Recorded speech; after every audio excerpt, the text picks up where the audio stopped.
81 год таму на гэтым месцы знаходзіўся адзін з 3 канцлагераў, які ўваходзіў у склад комплексу нямецкіх канцэнтрацыйных лагераў Азарычы.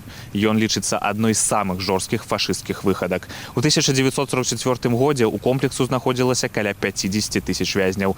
Загінулых налічваецца не менш за 20 тысяч. Канкрэтна тут, у Калінкавіцкім раёне, за 10 дзён акупанты вынішчылі каля 13 тысяч савецкіх жыхароў. Сярэдняя працягласць жыцця людзей у азарыцкім лагеры смерці складала 3 сутак. Амаль 33,5 тысячы вызваленых, каля 16 тысяч дзеці да 13 гадоў. Адной з іх была Эмілія Пантелеенка. Жанчына трапіла ў канцлагер у 3 гады. Разам з сям'ёй яна прабыла ў немцаў 4 дні, але гэтага хапіла, каб той жах адбіўся ў памяці на ўсё жыццё. 4 дня мы выжили последних этих. У мамы тиф. У нас девочка одна младшая умерла еще. А потом, когда освободили уже, вот, дорожку сделали сюда, до холма, и там мамина сестра жила. И мы целые сутки шли, целый день шли до тех, вот уже 2 километра этих, мы целый день шли туда. Пришли, маму забрали сразу в госпиталь от нас, а мы уже в тете там были.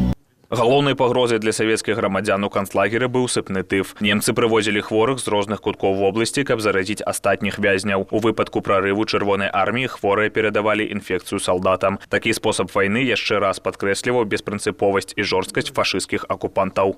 В месте, где невинные люди, старики, женщины, дети были обречены на мучения.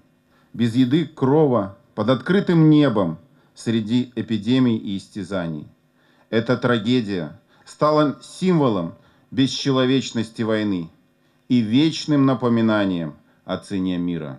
История Азарич – это, безусловно, одна из самых трагических страниц в истории Великой Отечественной войны в Беларуси. Наша общая задача – эту историю, эту историческую память сохранять.